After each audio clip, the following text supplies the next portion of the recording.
来到古晋，体验当地土著伊班族的服装，我自己都被逗笑了。但是没想到，马上就要哭了。不知道是因为这种乐器的音色，还是这首歌的旋律，还是说被他们的传统民俗得以完好保存下来而感动呢？华人熟悉的寺庙，都市人喜欢的高楼大厦相互交错在一起，但是毫不违和。在沙拉越河的河滨，清真寺的礼拜声响彻两岸。有人并非穆斯林，但也尊重别人的风俗习惯。古色古香的牌坊，神秘华美的教堂，就在同个街角的转身处。古晋有着多种多样的民俗风情，来，一起走进这里的俗。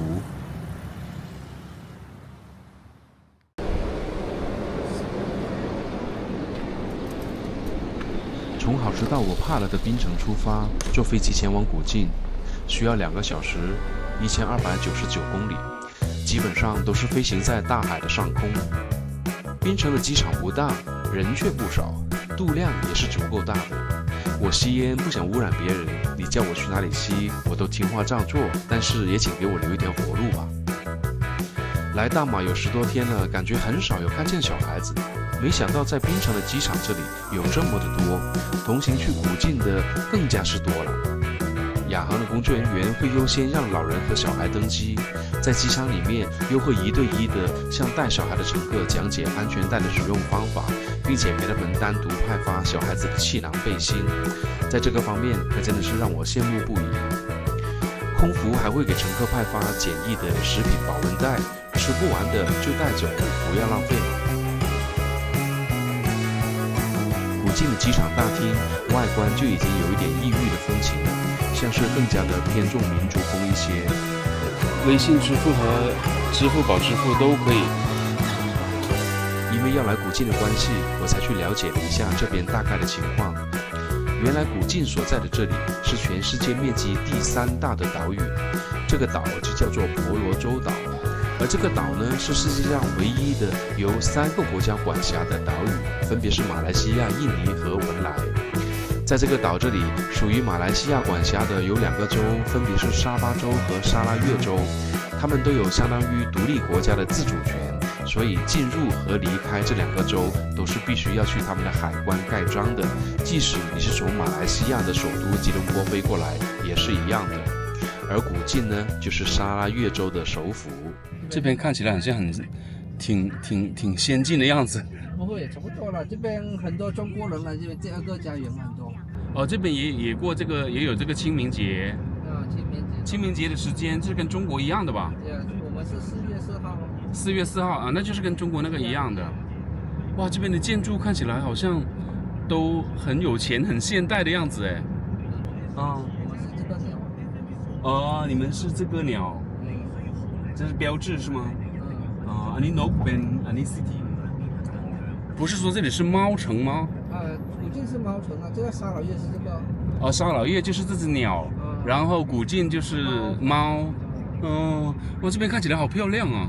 MRT 这样子。哦，这里挖那个 MRT。啊，这是巴萨，因为多几年我们东南亚这边沙老越主办。哦。东南亚跟 KL 跟这边主办哦，中国拿东南亚中国来这边比赛哦，那就是那个叫做亚运会吧？对。那你是在这里的华人第几代了？我应该是第3代了。也是第3代。เขานี่ห้องทำดีๆนะที่นี่ห้องเป็นอันนี้บ้านห้องก็เหมือนกันดีๆนะ。这一次在这里住的也是一家老房子改建的民宿。但是由于它是在2楼的顶层，空调根本都起不了作用，睡了整整1晚，房间的温度都还没有降下来，最后只好赶紧的换到对面的商务酒店去住了。看着街上熟悉的中文字，还有那种很是传统的字体，就知道这里肯定有不少的华人居住。这些拱圆形的窗户应该是过去受到英国文化的影响，而最后就演化成了这边独有的南洋风格。马路中央的这些树，一看就知道不是5年10年就可以长成的。小时候看过的那些大树，城市化令它们全部都消失了，随之消失的还有方言、音乐，甚至是信仰。接下来，请大家留心的听一下餐厅在播放的音乐。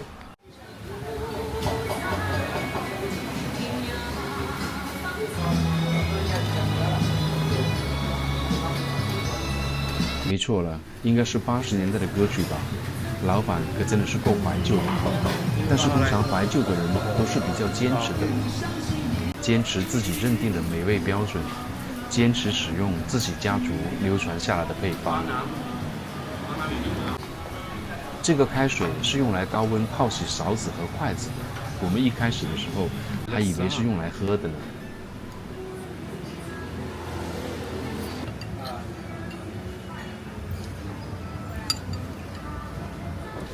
坚持有坚持的好，妥协也有妥协的优。像这出名的拉萨，不就是因为不断的改良，不断的贴近不同人群的口味，而最终受到越来越多人的喜爱吗？人们都喜欢把主要的河流叫做母亲河，是有道理的。走到河边来，你整个人都会放松起来，像是回到了母亲的身边。也不知道是因为这里开阔的视野，还是因为阵阵的微风，你总是会不知不觉地露出笑容。古晋人在码头上，在船上，在岸边，吹着风，看着景，边吃边聊。这种环境，这种体验，是5星级酒店都给不到你的。在远处金色的尖顶建筑物是一栋9层高的超现代建筑，它是新沙拉越州立法议会大厦，既宏伟但也不失亲民。和它紧紧连着的是一道 S 型的黄金桥，晚上会有很多人在这里散步消遣。它也像是一条蛇一样跨在了河的两岸，它同时也像是外太空的产物，缺少一点立体思维的设计师都是无法驾驭这种超前的设计的。而参观者也就没几个人能忍住不掏手机出来拍了。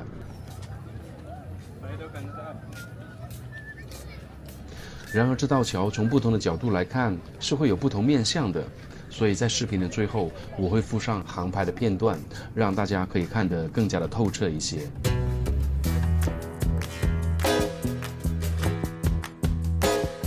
我指的并不只是这一段，后面白天的时候我特意又回来拍了一遍，就是因为佩服设计师的眼光，可以在一道桥上融合这么多的元素，给无论是步行者还是远观者都能够得到享受。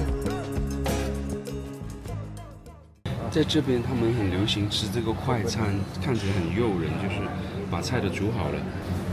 คุณรู้นี่คืออะไรไหมอันนี้เต้าหู้เป็นหมูเนี่ยอร่อยมากนี่จริงๆนะตอนนั้นฉันเคยชอบมาก哇真的好香，好久没有吃这个了，尝一下啊，一定要配一点粥，很香，超级好下饭，就是这个又一小块腐乳就可以吃一整碗粥了。这是煎的那个马椒鱼，应该也是咸鱼。其实如果不喜欢的话，这个也是臭的，这个也是臭的。好甜。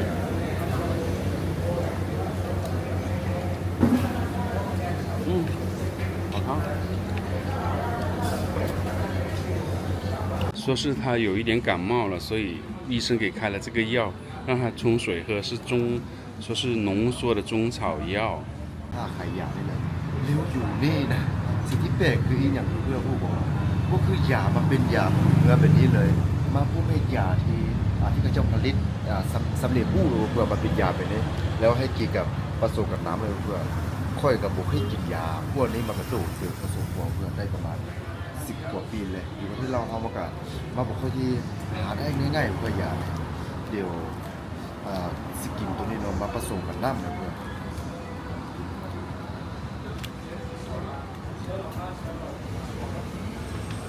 เดี๋ยวผสมกับน้ำแล้วก็กินแล้วเพื่อเป็นอะไรค่อยกับพูดกับรสชาติเป็นแบบไหนหรือว่ามาคล้ายๆกันยำอยู่เงิน อยู่บ้านเขาพอค่อยกับบซับใบได้ประมาณ 3-4 มื้อแล้วทั่วบ่ได้นะเลยซื้อยาเป็นหมดใช่ไหม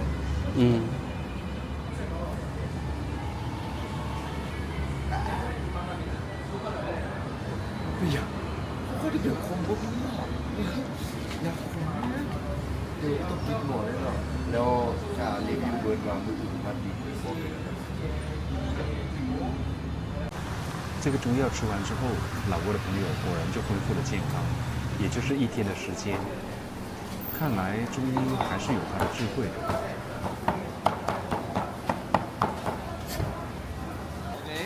要等哦，你赶快了，要等了。在福建这里的餐厅也和怡保、槟城那边一样，都是属于既分工也合作的类型。炒菜的、做饮料的、做粥粉面的，都是使用同一个用餐区，但是点餐、做餐呢，就由摊主们各施所长。可能也是因为这种方式而降低了成本吧。摊主可以用不高的价格做出更好的味道。我对味精或者添加剂什么的反应是很迅速的。吃完之后，如果我一直想要找水喝的话，大概率就是因为吃的菜有过多的添加剂。庆幸的是，在马来西亚的这么多天，基本上没有发生过这种状况。而之前在，算了，不好的就不提它了。So now you know how Kuching is. Yeah, Kuching just makes so many culture here, and then each of them are beautiful. You need to come again. A lot of things to see. Yeah. But everything is a little bit outside of the city. 从市区出发，大概50分钟就可以抵达沙拉越文化村了。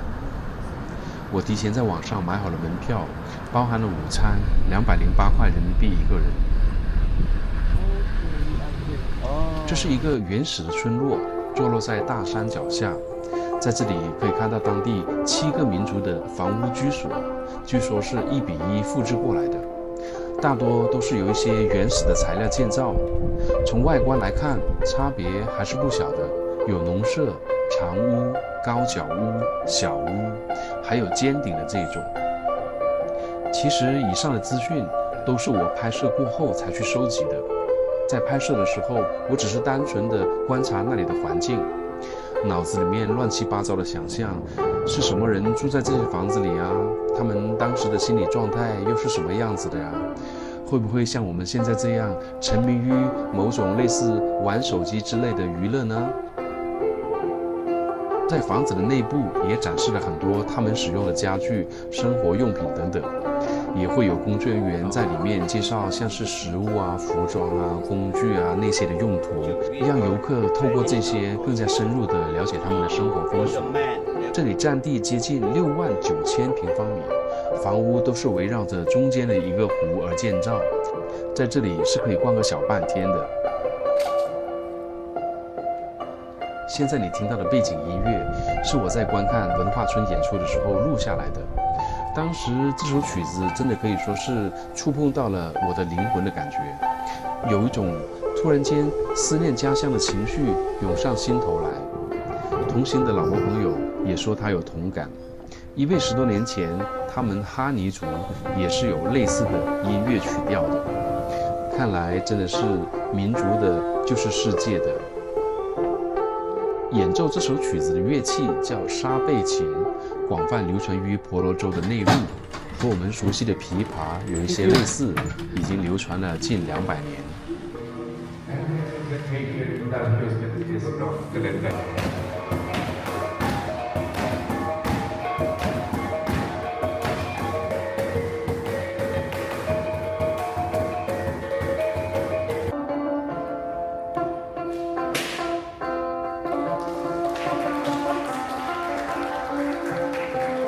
演出是每天上午的11点半和下午的4点，如果你去的话，就不要错过了。毕竟那个演艺厅是整个文化村里面唯一有强劲空调的地方。在这个文化村里，你会逛到满头大汗的。进去里面休息一下，一边欣赏节目，一边享受空调，真的是一流的享受。所谓的享受，所谓的舒服，其实都是对比出来的。如果你肚子不饿，你吃什么都不会觉得美味的。如果你没有经历过热，你就不会知道什么是叫做凉快。我是偶尔会给自己找一点麻烦，让自己吃一点苦，否则就体会不到什么是甜的滋味了。我们预定的午餐在表演结束之后，餐厅就已经帮我们摆好了，放在桌子上。但是看来提前预定的人并不多，现场订餐的呢，就只能在外面的开放区域用餐。当天在空调房里面用餐的，就只有我们2个人。这个青菜是什么呢？白菜干吗？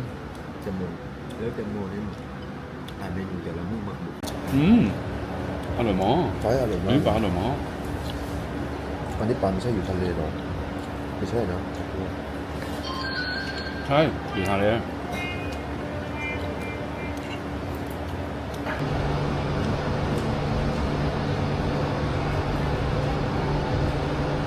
Is fish? Yeah, some fish fillets. Local sushi. 哦 sushi OK 这个是鱼肉，但是是生的鱼肉，我不知道这是什么鱼，但是味道它放很多盐，然后也挺好吃的。古晋就是这么神奇，刚刚还沉醉在沙拉越多彩的民族文化中，转过身就又能看到另一种文化呈现在你的眼前。这一座圣彼得天主教堂就很难让人注意不到它了，占地2880平方米，再加上30多米高的钟楼，位置就在市区的主干道边上，应该人人都知道它的存在吧，无论你信奉的是什么宗教。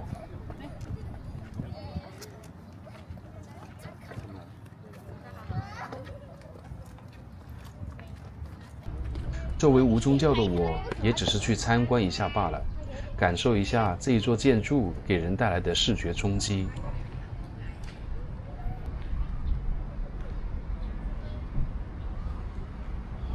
但是因为我不懂，戴着帽子就冲了进去，教友也只是做了个提醒，而并没有责怪，可见大家还是非常友善的。教堂里面的光线和氛围都有一种非常温馨的感觉。听说68副彩绘玻璃上面都画满了故事，也融入了本土图腾的元素，让整体更有特色和美感。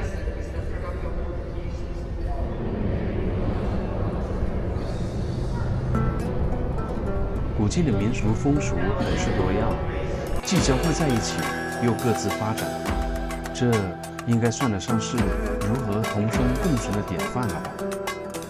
目前为止，也没有人发现一种100%完美的文化存在，然而它们之间的互补作用是显而易见的。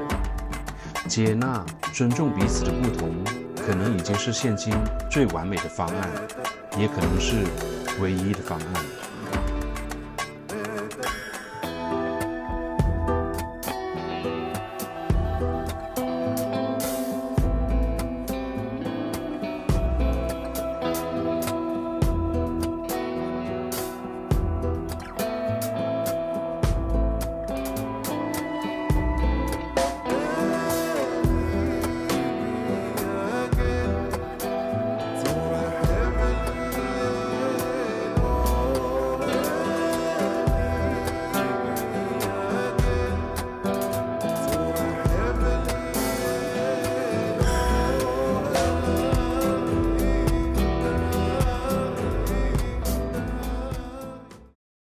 这里美是真的很美的，但是你看一下我这个汗水，知道短你仔啱啦 OK wait a minute， 所以是真的是很热，来这里大家要做好心理准备，要做一下桑拿才可以。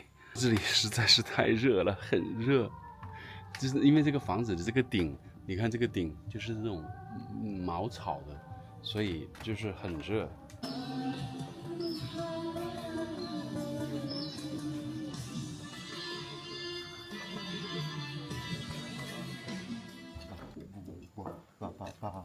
bu bu ba ba bu bu ba ba ba ba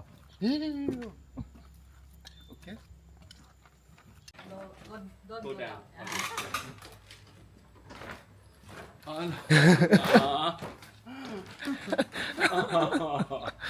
เธอร้องไห้ ไป ไม่สวยนะ สวย เอาแค่มาถ่ายนี่หน่อยที่นี่ ก็ถ่ายอยู่นี่ไง ได้แล้วไม่ใช่ถ่ายรูปได้แล้ว